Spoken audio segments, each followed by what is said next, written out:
Take two. Welcome guys, back to my video, and today's video is just going to be about stress levels and how it can affect the brain, and the ways that we're going to do is to reverse it. First thing, we'll just go ahead and just read down below on everything on what I've got from the video and then also from the website itself. One thing is when they do studies on stress levels and how it can affect the brain is through the visual provision, through their visual system. And that's just because the eyes are connected to the brain, and that's the only organs or body part, however you want to put it, as is the only part that's connected to the brain that's outside of the human body, if that makes sense. So visual system is a way to get similar feelings without touching. So like for animals, they depend on smell. For example, you can drink a cup of coffee and all of a sudden your phone ringing and it's going off, and you read bad news. All of a sudden everything changes. The fight or flight response kicks in, meaning your heart rate beats faster, eyes dilate, breathing starts to go up, stress response is designed. So we'll back up, and your breathing starts to go up. Your stress response is designed with all relationships with time. And what I mean by that is time starts to slow down, or it either speeds up, depending on your stress situation. Now, this is a thing called slice time. So like if you have high stress levels, so high you start to see everything in slow motion. Just picture yourself in a car accident. You're starting to see everything. It's like, oh man, I can see this coming real quick. Or you're in a chronic stress situation where everything is overwhelming and you're exhausted. And the world seems to be very fast. So picture yourself in New York City and you're getting off the train. Everyone is rushing around to go to work. And that's just a situation on chronic stress. So that's just an idea on what it is, right?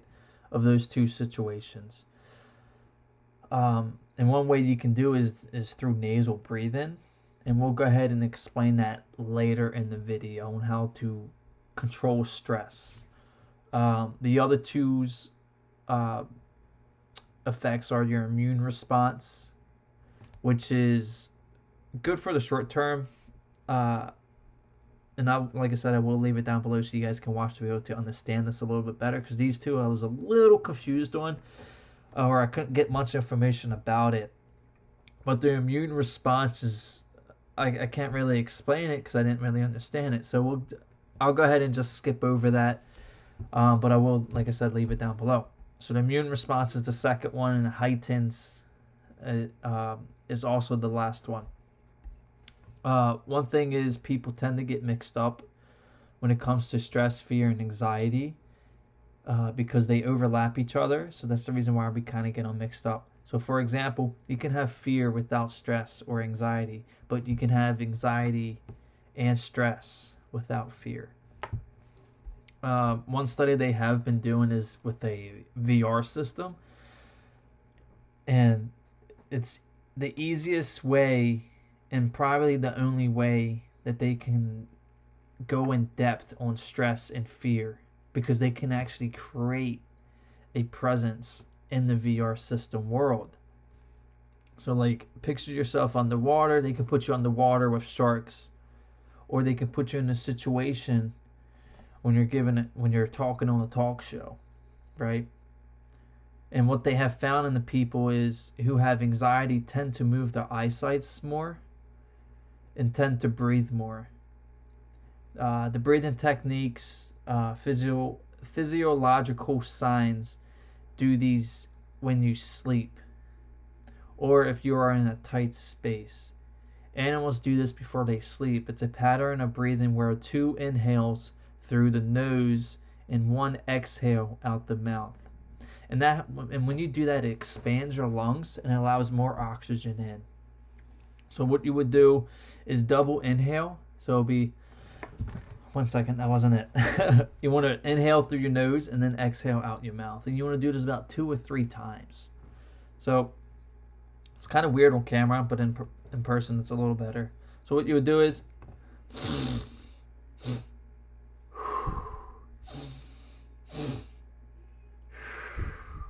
And that's kind of what you would do for about 5 minutes or so, depending on your breathing technique or how long you actually need it for.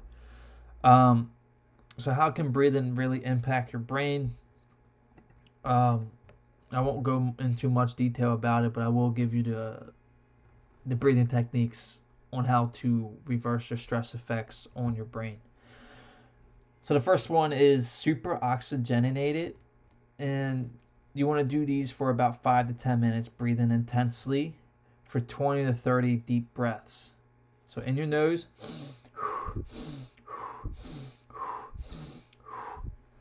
and through your and out your mouth. I find this very similar to the Wim Hof method, but it's a little different just because it's more control over breathing. This is more of a rapid breathing. The next one is box breathing, and you will inhale for 3 seconds, hold for 3 seconds, exhale for 3 seconds, and then hold for 3 seconds. And this is not really recommended unless you're in those sports to where you actually need them. Like scuba divers, they would use that method.